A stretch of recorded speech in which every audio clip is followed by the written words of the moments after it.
This channel does not promote any violent, harmful, or illegal activities. All content provided by this channel is meant for an educational purpose only. পাঁচ কথায় আজও বাংলাদেশ দিয়েই শুরু করতে হবে। তার কারণ বাংলাদেশিরা হুমকি দিয়েছিলেন 4 দিনেই নাকি কলকাতা দখল করে ফেলবেন। বাপরে বাপ, ভয়ে শিউরে উঠেছিলাম আমরা। 4 দিন তো পার হয়ে গেল, কোথায় তারা? কিছু চিরপরিচিত বাংলা গানের শরণাপন্ন হতেই হলো আমাদের। এরা তো এলেন না, আশায় আশায় আমরা বসে আছি। কিন্তু আমাদের অনেকেই কলকাতায় আসেন, বাংলাদেশিরা আসেন, তারা চিকিৎসা করাতে আসেন। টিভি 9 বাংলা তাদের কাছে পৌঁছে গিয়েছিল। দেশওয়ালি ভাইরা যে দাবি করলেন তা নিয়ে তাদের কি মতামত? লজ্জায় জিভ কাটার জোগাড়, কেউ নাকি কিছুই শোনেননি। এটা তো আমি জানি না, আমি ওটা শুনিও না। শুনেননি? না, আমি তো এখানে আছি। যদি এটা সত্যি সত্যি হয়, হ্যাঁ, এটা কি সম্ভব বলে মনে হয়? না, সম্ভব বলে মনে হয় না। আপনাদের দেশে সেনাকর্তারাই বলছেন ডাক্তার মিছিল করে। তাকে জিজ্ঞেস করেন, আমাকে কেন জিজ্ঞেস করছেন বলেন? আমি তো চিকিৎসাই না, এটা সমর্থন তো কেউই করবে না। আর এটা যদি বলে থাকে আমরা জানি না, আমরা তো এখানে গত 1 মাস ধরে আসছি, কি করে বলবো আমরা? তারা কি বলছে না বলছে তাদেরকেই জিজ্ঞেস করেন, আমরা কিভাবে বলবো? 4 দিনে তো কলকাতা দখল করা সম্ভব না। পশ্চিমবঙ্গ কেন, ভারত কোনোটাই দখল করা সম্ভব না। এটা কি সম্ভব? আমি এই ব্যাপারে কিছু জানি না, আমি আসলে শুনিও নাই এই ধরনের কথা। এটা মনে হয় এটা কি সমর্থন করেন বা এটা মনে না, অবশ্যই না, অবশ্যই না। যদি এই ধরনের কথা বলে থাকে আমি অবশ্যই সমর্থন করি না, কিন্তু আমি শুনি না এই ধরনের কথা উনি বলছেন কিনা। কিছু মানুষ চাচ্ছে যে দুই দেশের মধ্যে দ্বন্দ্ব লাগিয়ে যদি কোনো খোলা পানিতে মাছ শিকার করা যায়, এই ধরনের কিছু টার্গেট থাকতে পারে। না না ভাই, এই দেশের মানুষ, কোনো দেশের মানুষ হিসেবে একজন সেরকম উস্কানিমূলক কথা বলা না না, আমরা চাবো কেন কলকাতা দখল? না, যে যার দেশে গুড। আমরা আমাদের দেশে ভালো আছি, আপনারা আপনাদের দেশে ভালো আছে। হ্যাঁ, শুনলাম এই বিষয়ে, আমি অবগত না, আমি ভিডিওটা দেখি নাই। আপনারা চান কলকাতা দখল? না না, অবশ্যই না। কেন? যার যার দেশ যে যে স্বাধীন করছে, যার যার দেশে সে থাকবে। শুনলেন তো, বাংলাদেশিদের কথা শুনলেন তো। এবার এই দখল হতে বসা কলকাতা, সেই কলকাতার মানুষজন কি বলছেন তাও শোনার, জানার চেষ্টা করেছি আমরা। কি আর বলবেন বলুন তো? দেশটার নাম বাংলাদেশ, ভারতের দয়ায় যাদের জন্ম তারা নাকি দখল করতে আসছে। কলকাতাবাসী মস্করায় মত্ত। বললেই হলো আর কি, মানে আকাশ কুসুমের মতো যে একটা বলে দিলাম। আরে থ্রেড তো দিতেই পারে, ঠিক আছে? থ্রেড দিতে তো ওদের কাছে ট্যাক্স দিতে হয় না, ঠিক আছে? তো ওরা তো বলতেই পারে, মাইলেজ পাওয়ার জন্য বলতেই পারে। কি কে বলে যায় না, ঠিক আছে? কিসের নেশা করে বলেছে আমি জানি না, ঠিক আছে? তো হ্যাঁ, যে আপনারা হচ্ছে দিনের বেলায় বলেছে না রাত্রিবেলায় বলেছে, পুরোটাই অলিক কল্পনা, আকাশ কুসুম ভাবনা। মানে রাজনীতির ছাত্র হিসাবে আমাদের কাছে এটা অত্যন্ত হাস্যকর আর কি। সামরিকভাবে, কূটনৈতিকভাবে ভারতবর্ষের অবস্থান এবং বাংলাদেশের অবস্থান তো এক নয়। সেই জায়গাটা মাথায় রাখা উচিত। ভেবেছিলাম হয়তো আসবে, নতুন অতিথি পাবো আমরা, তাদের সঙ্গে আমরা সময় কাটাবো। আমি তো বেসিক্যালি এগুলো শোনার পরে ভেবেছিলাম একটা ভালো কালচারাল এক্সচেঞ্জ হবে। বাংলাদেশ যাওয়ার কথা তো ভেবেছিলাম, তো তারা যদি চলে আসতো ভালো হতো আরও আর কি, দেখা হয়ে যেত এখানে। তো সেটা হবে বলে তো মনে হচ্ছে না আমার। বাংলাদেশ কি কলকাতা দখল করে নিয়েছে? হ্যাঁ, আমরা তো এখন বাংলাদেশের বিএনপি শাসনেই আছি। দেখতেই পাচ্ছেন যাদবপুর ইউনিভার্সিটি এখন বিএনপি চালাচ্ছে। সেসব ভিডিও আমি দেখলাম।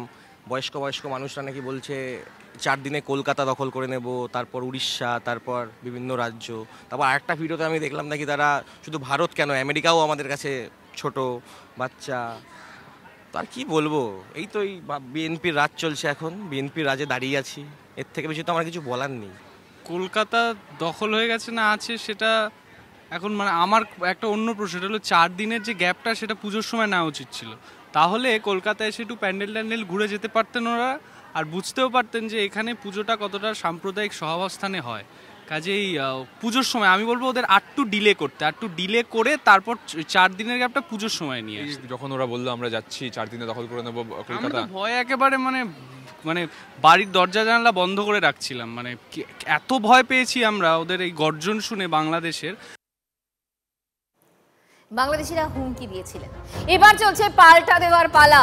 একই দিনে সরব তোহা সিদ্দিকী, হুমায়ুন কবির। 4 দিনের মধ্যে আমরা কলকাতা দখল করে নেব। ভারত তো দূরের কথা, আমেরিকা আমাদের সাথে টিকবে না ইনশাআল্লাহ। আমরা কলকাতা, 7 সিস্টার, আগরতলা সবকিছু নিয়ে টান দেব। পুজো যেমন স্বপ্ন দেখে একদিন সে চিত হয়ে শোবে, বাংলাদেশেরও তেমনই দশা। বামন হয়ে নাকি চাঁদ ধরবে। 4 দিনে কলকাতা দখল, বাংলা, বিহার, ওড়িশা দখল, 7 সিস্টার দখল, কত স্বপ্ন। ঢের হয়েছে। এবার গলা চড়ানো শুরু করলেন এপার বাংলার নেতা, ধর্মীয় নেতারা। ফুরফুরা শরীফের পীরজাদা তহা সিদ্দিকীর হুঁশিয়ারি, বাংলাদেশ শুধু নয়, যে কোনো দেশ ভারতবর্ষের এক মুঠো মাটি যদি নিবার চিন্তা ভাবনা করে, এক মুঠো তার কবজি কেটে নেবো আমরা। চমকানোর দিন চলে গেছে, চমকানো দিন চলে গেছে। মুর্শিদাবাদের ভরতপুরের তৃণমূল বিধায়ক হুমায়ুন কবির তো বলেই দিলেন, গোটা বাংলার দরকার নেই, বাংলাদেশকে ঘোল খাওয়াতে মুর্শিদাবাদই যথেষ্ট। বাংলাদেশের মোকাবেলা করা আমাদের কাছে নস্যি স্বরূপ। আমরা যখন কোনো কিছু টাইমে নস্যি নিয়ে একটু নাকে টানি, তখন দুবার হাঁচি দিলেই সেই ঠান্ডা লাগাও ভালো হয়ে যায় এবং নস্যির যে উপকারিতা সেটা কাজে হয়। হিজবিরা যে ধরনের চ্যালেঞ্জ করছে, বাংলাদেশের এই উগ্র নেতাদের বিরুদ্ধে যোগ্য জবাব দেব।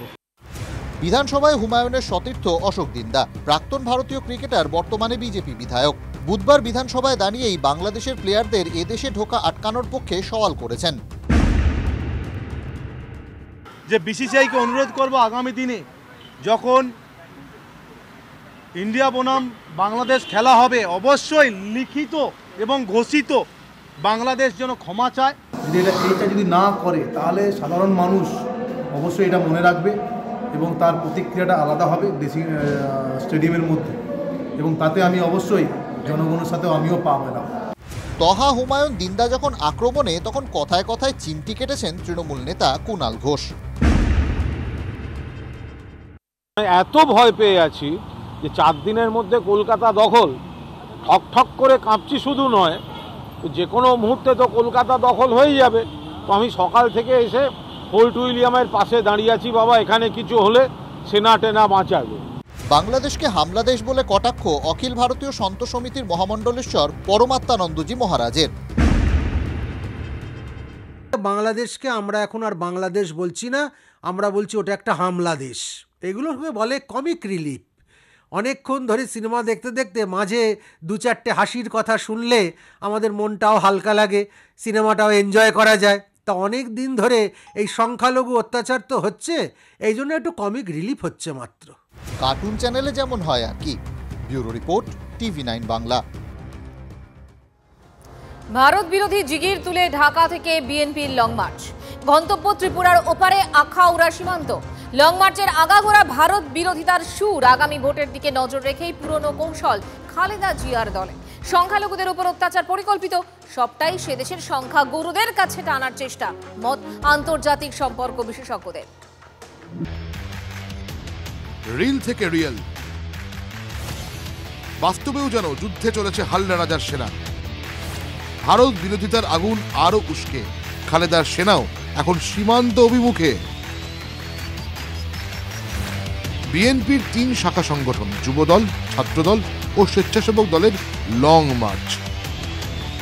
রাজধানী ঢাকা থেকে শুরু হয়ে সড়কপথে নারায়ণগঞ্জ, নরসিংদী হয়ে ত্রিপুরা লাগোয়া আখাউড়া সীমান্ত পর্যন্ত তার রুট। ঢাকার নয়াপল্টন, কিশোরগঞ্জের ভৈরব এবং আখাউড়া, এই 3টি জায়গায় 3টি সমাবেশ। আমরা রক্ত দিয়ে যে স্বাধীনতা কিনেছি, ওই স্বাধীনতা আবার বিক্রি করে দেব। আমরা দিল্লির কাছ থেকে স্বাধীনতা ছিনিয়ে এনেছি, এটা দিল্লির কাছে আমরা আত্মসমর্পণ করব। এই রক্ত আমাদের মাঝে নেই।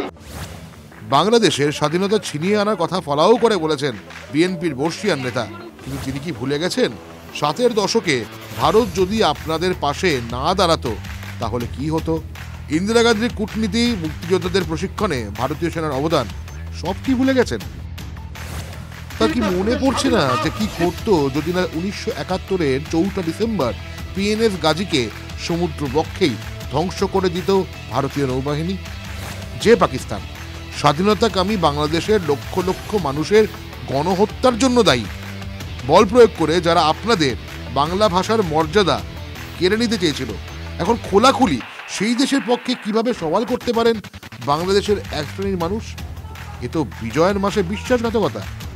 স্বাধীনতাটা এসেছে দ্বিতীয়বারের জন্য ওরা বলছেন, সেটা তো আমরা সবাই জানি মৌলবাদের উপর ভিত্তি করে, ভারত বিদ্বেষের উপর ভিত্তি করে, এবং তার জন্য তারা যে যতটা পারে যায় মানে সেই দিকেই এগোচ্ছে। সুতরাং লং মার্চ আজকের হচ্ছে, সেটা হচ্ছে সেখানকার সংখ্যাগুরু মানুষকে বোঝানো যে দেখো আমরা বাংলাদেশ ইন্ডিয়া দখল করব বা ইন্ডিয়ার দিকে অ্যাটলিস্ট এগোচ্ছি, সিম্বলিক হলেও আমরা এগোচ্ছি। অনেকে মনে করে দিচ্ছেন বিএনপির ডিএনএতেই তো ভারত বিরোধিতা রয়েছে। 1979 সালে বাংলাদেশের জাতীয় সংসদ নির্বাচনে ভারত বিরোধী প্ররোচনা দিয়ে মৌলবাদী কট্টরপন্থীদের বড় অংশের সমর্থন পায় তারা। 1991 কিংবা 1996 সালের নির্বাচনেও সেই একই ছবি। এরপর বাংলাদেশে আগামী যে নির্বাচন হওয়ার কথা, ভারত বিরোধিতার জিগির উস্কে দিয়ে সেই বৈতরণী পার হতে চান খালেদা জিয়ারা? প্রশ্ন উঠছে। TV9 বাংলা।